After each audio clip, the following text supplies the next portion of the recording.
আমার পক্ষে ওর সাথে সংসার করা সম্ভব নয়। বিয়ের 6 মাস একত্র থেকেও যে মেয়েটা তাকে স্পর্শ করতে দেয়নি, তার সাথে বাকি জীবন কাটানোর কল্পনা করি কিভাবে? আমি ওকে ডিভোর্স দিতে চাই। ভরা আসরে আওয়াজ তোলে সে, গম্ভীর কণ্ঠস্বর। নিরেট নিশ্চল দৃষ্টি মেলে তাকিয়ে রই আমি। মুখে কোনো শব্দ নেই, অথচ ভেতরে চোরমার হয়ে যাচ্ছি। খান খান হয়ে যাচ্ছে প্রতিটা হাড়ের পাঁজর। বুক ভেঙে যাচ্ছে অজানা যন্ত্রণায়। পৃথিবীবাসীর যদি আমার অভ্যন্তরীণ অন্তর্ভাঙার শব্দ শোনার ক্ষমতা থাকত, তীব্রতর বিচারে বধিরও হয়ে যেতে পারত অনেকে। অথচ এই যন্ত্রণা মুখ বুজে সহ্য করে যাচ্ছি। ভস্ম হৃদয়ের গনগনে শব্দ ছাপিয়ে আবারও কানে বাজে তার কণ্ঠস্বর। আমি সিদ্ধান্ত নিয়েছি, ওকে মুক্ত করার পর অথৈকে বিয়ে করব। আমার স্কুল লাইফের বান্ধবী, শিক্ষিতা, সুন্দরী ও স্মার্ট সে। সবচেয়ে বড় কথা, স্বামীর অধিকার সে পূর্ণরূপে দিবে আমাকে, এবং আমি বিবাহিত জেনেও আমাকে বিয়ে করতে তার কোনো আপত্তি নেই। এর চেয়ে বেটার মানুষ আর কে হতে পারে? চোখ দুটো চকচক করে ওঠে ওর। পরনারীর প্রশংসা অনাবিল সুখের সাগরে ভাসিয়ে দেয় তাকে। ফ্যাল ফ্যাল দৃষ্টি মেলে তাকিয়ে থাকি আমি। মুরব্বীরাও সায় দেয় তার সিদ্ধান্তে। আমার মতামত জানার বিন্দু মাত্র প্রয়োজন মনে করে না। আর করবেই বা কেন? আমাদের সম্পর্কের ফাঁকা স্থানের কথা তো কম বেশি সবারই জানা। বৈবাহিক সম্পর্কে ফাঁক ছিল আমাদের, আর এর জন্য সম্পূর্ণভাবে আমিই দায়ী ছিলাম। আমার বিয়ে হয় বছর 2 পূর্বে, আমার বড় ভাইয়ের একমাত্র শালার সাথে।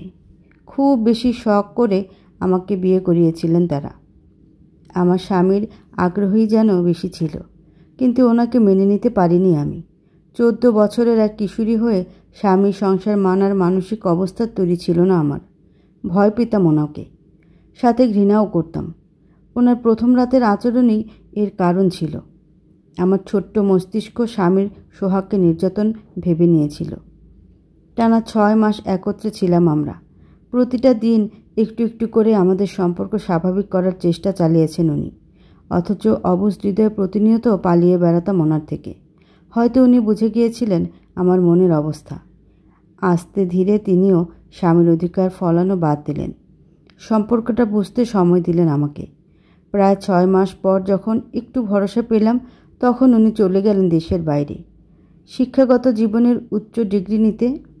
ধীরে ধীরে সময় গড়ালো। ওনার অনুপস্থিতি পদে পদে ওনার শূন্যতা অনুভব করালো। আমারও বয়স বাড়তে থাকলো এবং আমি বুঝতে শুরু করলাম, আমি অনুভব করলাম ওনাকে মেনে নিয়েছি আমি। শুধু মেনে নিইনি, অনুভূতিরাও গভীর হয়েছে। প্রথমবার উনি আমার শরীর ছুঁয়েছিলেন, কিন্তু যাওয়ার আগে হয়তো হৃদয় ছুঁয়ে গেছেন। এই কারণেই তো ভালোবেসে ফেলেছিলাম ওনাকে। হ্যাঁ, গভীর ভালোবাসায় আবিষ্ট হয়েছিলাম।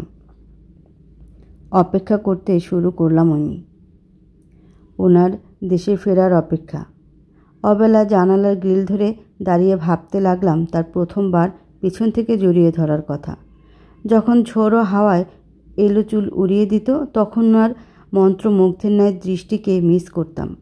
অকারণে কাজল পরতাম, তার মাঝেও তাকে খুঁজতাম আমি। প্রতিটা ক্ষণে ক্ষণে ওনাকে মিস করতাম আমি। এইভাবে দিন যাচ্ছিল, আর আমি ওনার প্রেমে পড়ছিলাম। প্রথম প্রেমের অনুভূতি, মোহগ্রস্ততায় ঘিরে রেখেছিল আমাকে। একঘেয়ে দিনটাও রঙিন করে দিয়েছিল। কত সুন্দর সেই মুহূর্তগুলো। নির্দিষ্ট সময় পর সার্টিফিকেট সমেত দেশে ফিরলেন উনি, অথচ বদলে গেলেন। মাঝের এই সময়টাতে ওনার প্রতি আমার অনুভূতির যেমন বদল হয়েছে, ঠিক তেমনভাবে আমার প্রতি ওনার অনুভূতিও পাল্টে গিয়েছে। বিদেশ পাড়ি দিয়ে অন্য নারীতে নিবদ্ধ হয়েছেন তিনি, যা ছাড়খাড় করে দিচ্ছে আমাকে। আফসোস হচ্ছে খুব। যখন ওনাকে আমি চাইতাম না, তখন তিনি আমাকে চাইতেন, অথচ যখন আমি চাইলাম তখন সে দূরে সরে গেল। এই যাতনা কেমনে সইব আমি? গোপনে দীর্ঘ শ্বাস ছাড়লাম। প্রস্থান করলাম সেখান থেকে। এই বাড়িতে আমার আর একবেলা সময়। আজ সব মিটমাট হয়ে গিয়েছে। একটু পরেই বাবার বাড়ি চলে যাব আমি। সাথে পাঠিয়ে দেওয়া হবে আমার কাবিনের সমস্ত টাকা। কয়েকদিন পরেই হয়তো আমার জায়গা দখল করবে অন্য কেউ। হৈ হৈ কলরবে মেতে উঠবে পুরো বাড়ি। আমার এই সাজানো সাম্রাজ্যের অধিকারী তখন অন্য কেউ হবে, আমার কল্পনা রাজা রানী হয়ে। আমার স্বামীও সুখী হয়ে যাবে। অথচ তিনি জানবেনও না এই অভাগীয় গোপনে ওনার প্রেমে পড়েছিল। আচ্ছা, আমি কি একবার ওনাকে বলবো আমার গজিয়ে ওঠা অনুভূতির কথা? যদি উনি প্রত্যাখ্যান করেন, ছোট হয়ে যাব আমি। যেখানে তিনি অন্য কাউকে বেছে নিয়েছেন সেখানে প্রস্তাব রাখাটাও বেমানান। মনের ইচ্ছে মনেই চাপা দিলাম। গুছিয়ে নিলাম আমার লাগেজ। যত দ্রুত সম্ভব অল্প সময়ে বিদায় নিলাম সবার থেকে। কী যেন মনে করে পিছু ফিরে তাকালাম একবার। এই বাড়ির চৌখাট হয়তো আর কখনো মারানো হবে না, আত্মীয়তার খাতিরেও না। তাই শেষবার মুখস্থ করে নিলাম বাড়িটাকে। শেষবারের জন্য তাকালাম দোতলায় আমাদের ঘরটার দিকে। এখনও প্রাণবন্ত ঘরটা, অথচ বিদায় নিচ্ছে তার মাঝে থাকা একটি প্রাণ। হঠাৎ দম বন্ধ হয়ে আসে আমার। এই বাড়ির প্রত্যেকটা ইট সিমেন্ট অসহ্য লাগে। যেখানে ভালোবাসার বিচরণ থেকেও ভালোবাসার মানুষটি নিজের থাকে না, সেখানে থাকাটা যাতনার। ছুটে পালালাম এই যাতনা চিরে।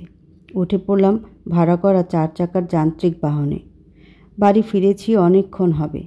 রাত 12টা বাজে, অথচ চোখে ঘুম নেই। আসবেই বা কেমনি? এত দুঃখ নিয়ে কি ঘুমানো যায়? বিছানা ছেড়ে উঠে পড়লাম ডায়েরির ভাঁজে দুঃখ লুকাতে। হঠাৎ মনে পড়ল আমার অনুভূতিগুলো সযত্নে লুকিয়ে রাখার নীল ডায়েরিটা সাথে নেওয়া হয়নি। হতাশ হলাম আমি। হতাশা ছাপিয়ে দরজায় টোকা পড়ল। মা হয়তো খেতে ডাকছে।